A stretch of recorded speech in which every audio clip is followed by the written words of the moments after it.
You can laugh at the man carrying a little girl's lunchbox, one applicant said with a grin, but don't be surprised when he's the only one still standing in dignity when the room goes silent. The security training center in downtown Dallas smelled faintly of coffee, polished floors, and cold morning air drifting in from the open entrance.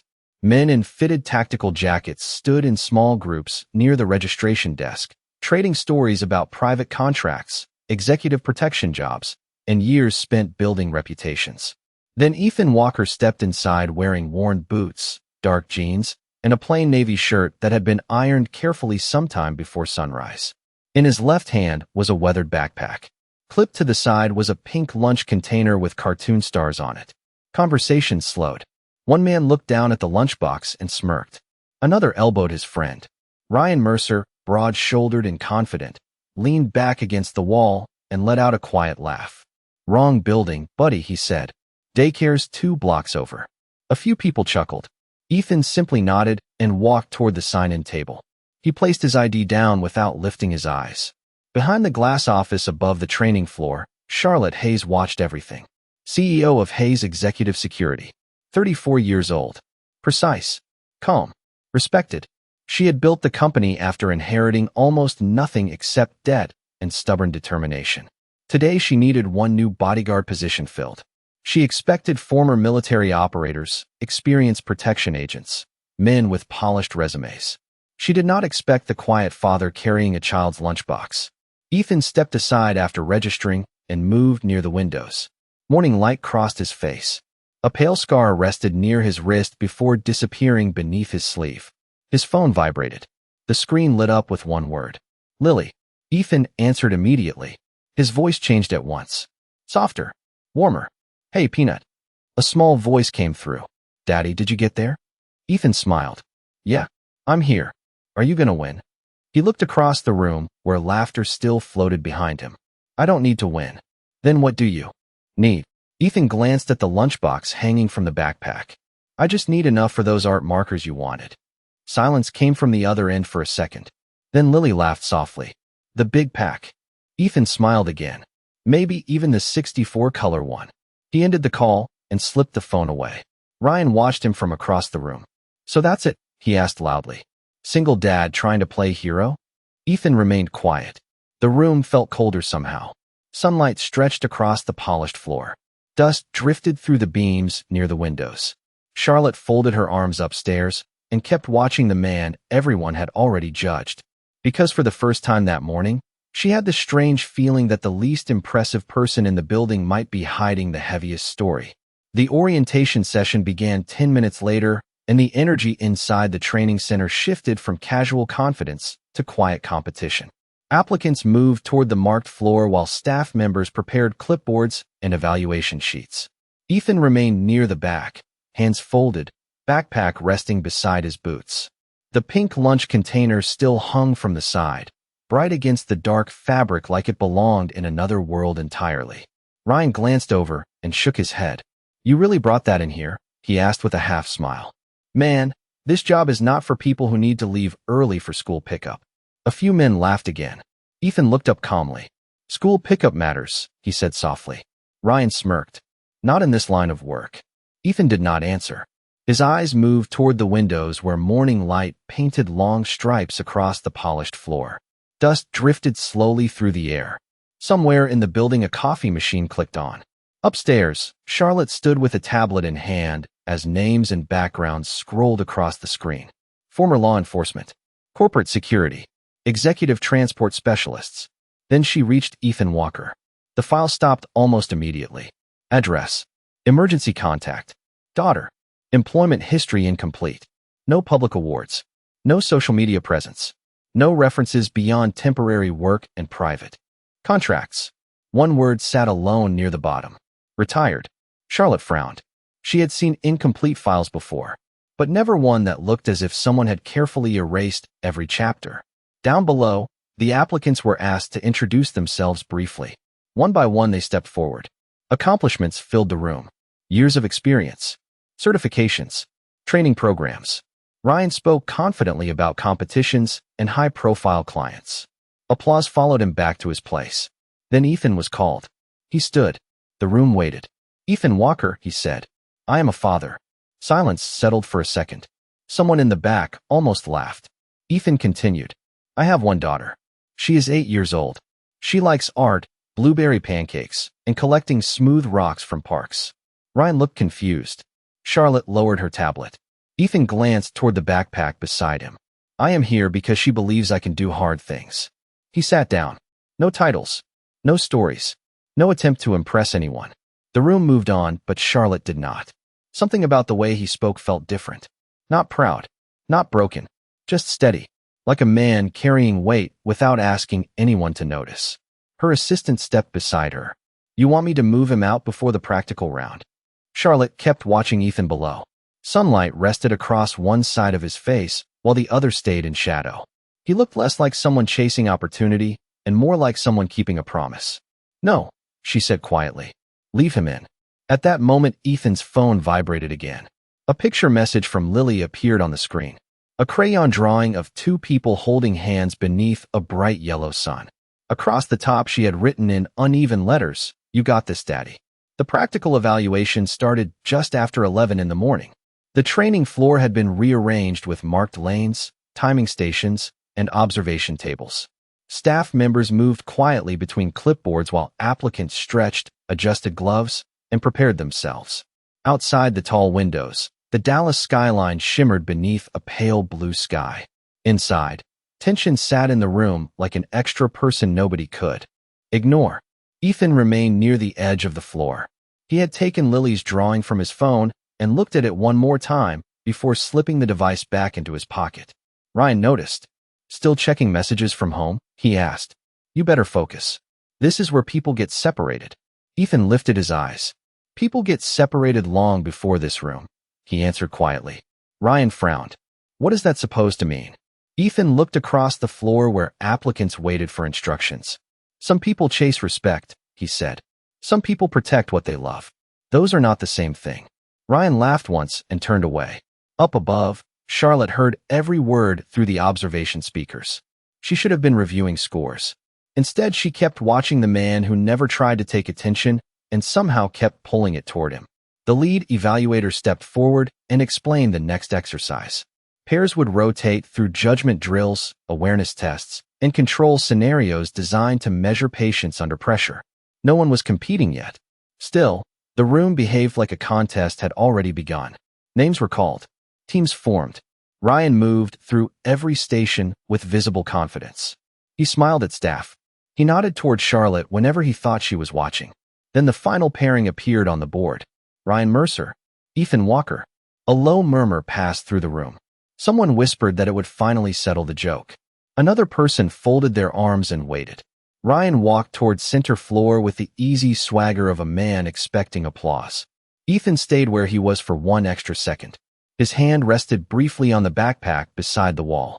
The pink lunch container moved slightly, as if reminding him why he was there. Charlotte noticed it again. Strange how that small object kept drawing her eyes more than every polished resume in the building. Ethan stepped forward. No rush. No tension. Just calm. Ryan smiled. "You know you do not have to do this, right?" Ethan stopped across from him. "Do what?" Ryan spread his hands. "Embarrass yourself." The room grew quiet. Sunlight crossed the polished floor between them. Somewhere overhead, an air vent hummed softly. Ethan looked around once. Not at the people laughing, not at the evaluators, not even at Charlotte watching from above. His eyes settled for half a second on the backpack near the wall. Then he looked back at Ryan. "I promised my daughter I would come home with good news," he said gently. "That is enough reason for me." For the first time all morning, Ryan did not answer immediately. And upstairs, Charlotte Hayes felt something unexpected move through her chest. Not curiosity anymore. Respect had not arrived yet. But the door had opened. The evaluator raised a hand and explained the exercise once more. It was not a fight. No winners. No losers. The purpose was composure, awareness, and control under pressure. Applicants would respond to movement prompts, maintain distance, and demonstrate judgment. Still, everyone in the room looked at Ethan and Ryan as if something larger had already begun. Ryan rolled his shoulders and smiled toward the small audience gathered near the observation line. Confidence seemed to follow him naturally. Ethan stood across from him with quiet eyes and relaxed hands. The backpack remained near the wall. The pink lunch container caught a line of sunlight. It looked almost out of place inside a room built for strength and strategy. "Ready?" Ryan asked. Ethan nodded once. The evaluator signaled to start. Ryan moved first through the assigned sequence with speed and sharp timing. Staff members marked notes. A few applicants nodded in approval. Then Ethan stepped into his turn. He did not rush. He did not perform. He simply moved when asked, stopping exactly where he needed to stop, adjusting distance before instructions finished, noticing details others missed. One evaluator lowered his clipboard. Another looked up from the scoring sheet. Charlotte leaned slightly closer to the glass upstairs. Ryan watched with a faint smile at first. That smile slowly disappeared. The next scenario involved awareness positioning. Chairs had been placed around the room to simulate movement around a client. Most applicants focused on the obvious path. Ethan noticed reflections in the windows, blind corners near the entrance, and even the placement of a forgotten coffee cup beside an exit route. "How did you see that?" one evaluator asked quietly. Ethan looked at the floor for a second. "Habit," he answered. "From where?" the evaluator asked. Ethan simply shook his head. Ryan stepped forward before anyone else could speak. "Come on," he said with a short laugh.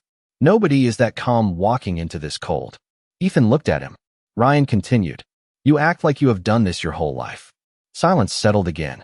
Outside, sunlight shifted across the glass towers downtown. Inside, the hum of the air system sounded strangely loud. Ethan glanced toward the backpack by the wall. His voice stayed soft. "I spent years making sure people got home." No one moved. Ryan folded his arms. "Military." Ethan did not answer. Charlotte felt her fingers tighten around the tablet. That missing file. The blank history. The single word. "Retired." Suddenly it felt heavier than before. The lead evaluator stepped toward Ethan. "Mr. Walker," he said carefully, "have you worked executive protection before?" Ethan looked down at Lily's drawing still visible on his phone screen. The bright yellow sun. The uneven letters. "You got this, Daddy." He locked the screen and slipped the phone away. "No," he said gently. "I have only protected people who mattered to me." The room became quiet again. Ryan looked away first. Upstairs, Charlotte Hayes remained still by the glass. Respect had arrived now. Small, uncertain, but real. And for the first time that day, she wondered if the man carrying the child's lunchbox had entered the building not as an applicant, but as someone who had already survived things nobody else there could imagine. The evaluation break came just after noon. Applicants moved toward the lounge area where coffee, sandwiches, and bottled water had been set out along a long table near the windows.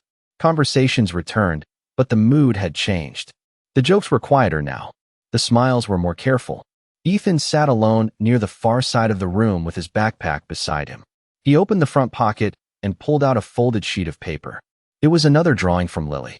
This one showed a small house, a blue sky, and two stick figures standing beside a dog they did not actually own. Underneath, she had written, "Someday." Ethan smiled at the page longer than anyone smiled at their score sheets. Upstairs in her office, Charlotte had not touched lunch. Ethan's file remained open on her screen. She requested a deeper search through internal channels. The response arrived within minutes. Limited access. Restricted history. Former service records unavailable. Additional information requires authorization. Charlotte leaned back slowly. That had never happened before. She opened another document. Temporary warehouse work. Night shifts. Delivery routes. School pickup records listed in employment requests. Pediatric clinic emergency contact forms. Everything after retirement looked ordinary. Almost painfully ordinary. Her assistant knocked softly. "You still looking at him?" Charlotte did not answer immediately. Through the glass, she could see Ethan downstairs helping an older applicant pick up papers that had fallen near the coffee station. No cameras. No audience. No reason to do it except kindness. "I think he has been underestimated for a long time," Charlotte said quietly. Down below, Ryan approached Ethan carrying a bottle of water. He stopped beside the table and set it down. Ethan looked up. "For you," Ryan said. Ethan nodded once. "Thank you." Ryan stayed standing. "I was hard on you earlier." Ethan folded Lily's drawing carefully before placing it back inside the backpack. "You do not know me," he replied gently. "It is easy to judge people you do not know." Ryan looked away toward the training floor. Still, I should not have said those things. Ethan smiled faintly. My daughter says crayons break because people push too hard. Maybe people do too. Ryan let out a quiet laugh despite himself. Across the room, several applicants watched the exchange with surprise. The man they expected to carry pride carried grace instead. Ethan's phone vibrated again. A message from Lily appeared. Miss Carter says my tree painting might go in the hallway. Ethan stared at the screen. His thumbs moved slowly. That is wonderful, Peanut. Save me a spot to see it. A second message arrived almost immediately. Are you making friends? Ethan looked around the room. Ryan stood nearby. The older applicant he helped earlier waved from across the table. Sunlight rested warm against the windows. The building no longer felt cold. Ethan typed back. Maybe. Upstairs, Charlotte watched him smile at the phone and felt something shift again. The man everyone saw as an applicant was becoming something else in her mind. Not a mystery anymore. A father. A promise keeper. Someone who had traded a hidden past for lunchboxes, school drawings, and second chances. And somehow that made him more impressive, not less. The afternoon session began with individual interviews. Applicants were called upstairs one at a time while the rest waited below. Rain clouds had started gathering outside the windows, softening the bright Texas light that had filled the building all morning. Ethan sat quietly with his backpack at his feet. The lunch container was back inside now, tucked away beside Lily's drawings and a small pack of crayons he carried because she sometimes forgot hers. Ryan took the seat next to him without asking. You always carry those? He asked, nodding toward the bag. Ethan smiled faintly. The crayons. Ryan nodded. Lily says emergencies happen. Ryan looked confused. Ethan opened the bag and showed the small box. Sometimes the emergency is a bad day at school. Ryan looked down for a second and laughed softly. I do not think I have ever prepared for that kind of mission. Ethan closed the bag carefully. It matters to her. Upstairs, Charlotte sat alone in the interview room with Ethan's file still open. Another report had arrived. This one was shorter, almost empty. Yet one line caught her attention immediately. Request for separation from service following family loss. No details. No explanation. She read it twice. Family loss. The words stayed in the room after everything else faded. Her assistant entered quietly. Mr. Walker is next. Charlotte nodded but did not answer right away. Through the glass, she saw Ethan below helping a staff member move folding chairs after nobody else noticed. Quiet work. Small kindness. No audience. No. Performance. The door opened a minute later. Ethan stepped inside carrying only his phone. Charlotte expected formality. Instead, he looked like a father who had been awake since dawn packing school lunches. Please sit, she said. Ethan took the chair across from her. Rain tapped gently against the windows. The city beyond them had turned silver beneath the clouds. Charlotte looked at the file one more time. You left your previous life behind, she said carefully. Ethan remained still. Why? He lowered his eyes for a moment. Not because he was hiding, because some memories deserved gentleness. My wife passed away, he said quietly. The room seemed to lose sound. Even the rain felt softer. Ethan continued. Lily was 3. Charlotte did not move. I had a choice after that, he said. Keep being who I was or become who she needed. He smiled a little, though sadness rested beneath it. She needed pancakes before school, storybooks at night, someone to learn how to braid hair badly. Charlotte looked down. For the first time that day, she forgot she was interviewing an applicant. Ethan reached into his pocket and placed a folded drawing on the table. Lily under a bright yellow sun again. 2 stick figures, holding hands. This is my resume now, he said gently. I try to deserve it every day. Charlotte stared at the paper longer than she expected. Outside, the rain continued. Inside the room, something quiet had changed. The mystery around Ethan Walker was disappearing. In its place stood something stronger. Not a hidden soldier. Not a skilled protector. Just a father who had rebuilt his life one school morning at a time. When Ethan stepped out of the interview room, the rain had grown heavier. Water traced long silver lines down the windows overlooking downtown Dallas. The afternoon evaluations were officially over, but nobody had left yet. Applicants lingered near the lobby waiting for final announcements while staff members moved equipment back into storage. Ethan returned to his chair and reached for the backpack. He checked the time. Lily would be finishing art club soon. If traffic stayed light, he could still make it before pickup ended. Ryan walked over. carrying 2 cups of coffee. I guess black, he said. Ethan accepted it with a small nod. Thank you. Ryan sat beside him. You know something strange? Ethan looked over. Ryan smiled faintly. This morning I thought you were the least qualified person in the room. Ethan lifted the coffee cup. And now? Ryan looked toward the rain outside. Now I think I have been measuring people wrong. Ethan did not answer immediately. The quiet between them felt easier now.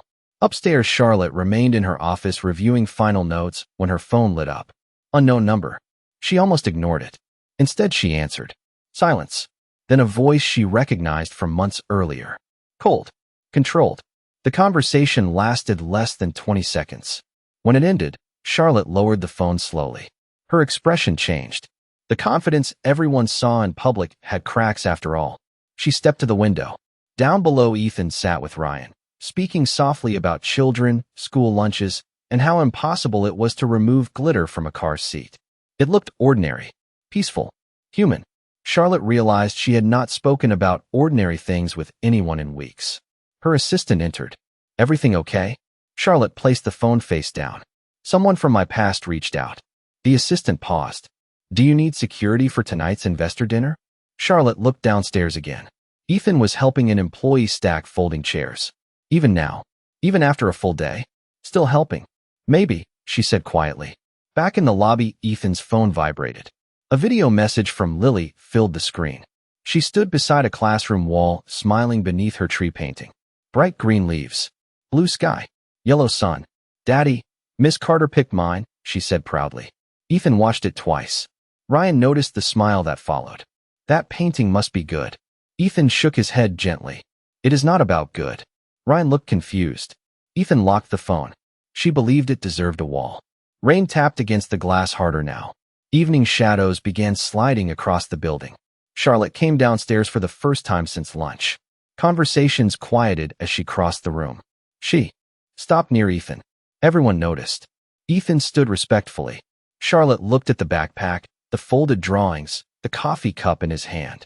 Then she asked a question nobody expected. Mr. Walker, she said softly, are you in a hurry to get home? Ethan glanced at the time again. Always, he answered with a small smile. Charlotte looked down for a second before meeting his eyes. I understand that, she said. But I think tonight may become more important than either of us planned. Rain still covered the city when Ethan followed Charlotte into a smaller conference room overlooking the parking lot. The rest of the applicants remained downstairs, their conversations fading into the distance. The building felt quieter now, as if the long day had finally exhaled. Charlotte stood near the window with her arms folded. For the first time since morning, she looked less like a chief executive and more like someone carrying something heavy alone. Ethan remained by the door. He still held the backpack. He always held the backpack. You should probably go pick up your daughter, Charlotte said softly. Ethan checked the time again. I arranged extra art club when I came here today, he replied. I do not like doing it, but sometimes life asks for it. Charlotte gave a small nod. Life asks for too much sometimes. Silence settled between them. Rain tapped gently against the glass. Headlights moved below like slow rivers of gold. Charlotte finally turned toward him. Months ago, someone tried to pressure this company into a deal, she said quietly. I refused. Ethan listened without interrupting. Today that person called again. She looked down at the phone resting in her hand. He reminded me that success does not make people safe. Ethan remained still. Not distant. Not cold. Just present. Are you afraid? He asked gently. Charlotte gave a tired smile.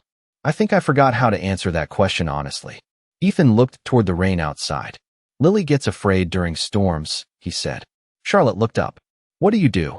Ethan smiled faintly. I sit on the floor outside her room. Charlotte frowned slightly. Outside.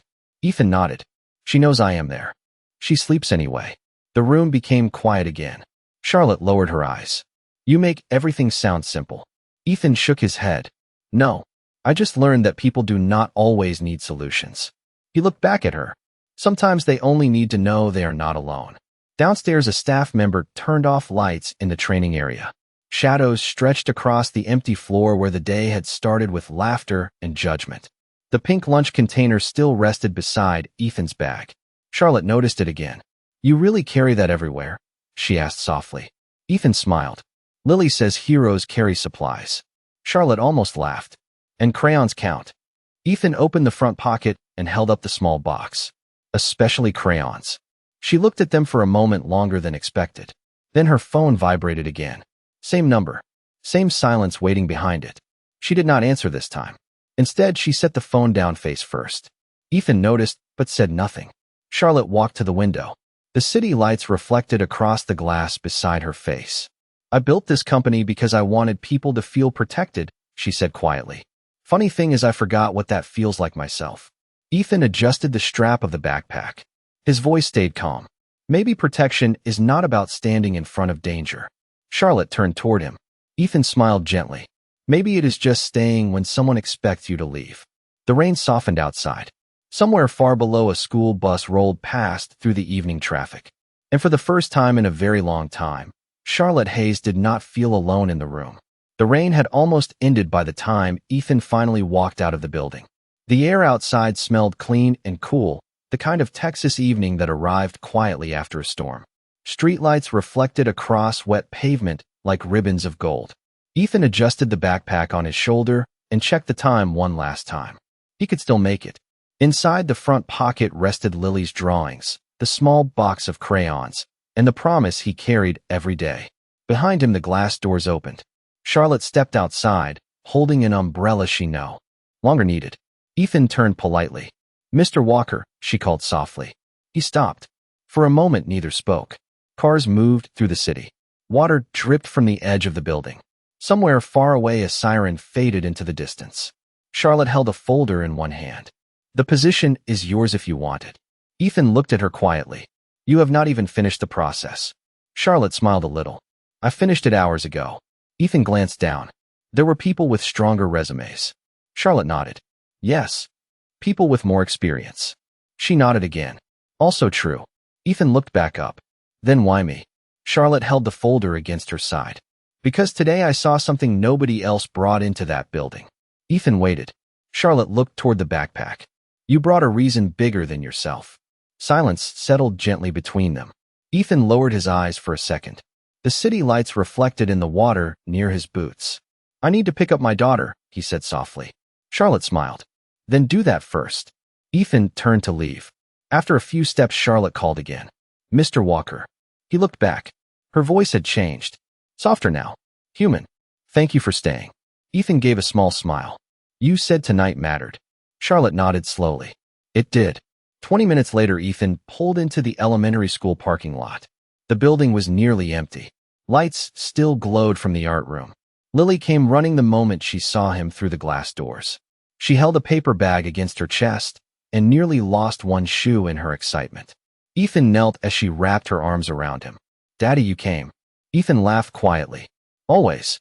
Lily pulled back and looked at him carefully. Did you get good news? Ethan reached into the backpack and pulled out the brand new 64 color marker set he had stopped to buy on the way. Lily's eyes grew wide. All of them. Ethan nodded. Every color. She hugged the box like treasure. You did it. Ethan looked at her small hands holding something simple and beautiful. The parking lot lights glowed around them. Rainwater shimmered beneath the tires. Across town, Charlotte Hayes stood, alone beside her office window, watching the city settle into night. On her desk rested one forgotten drawing Ethan had accidentally left behind. Two stick figures beneath a yellow sun, holding hands. She looked at it for a long moment. Then she whispered words nobody else heard. Quiet dignity.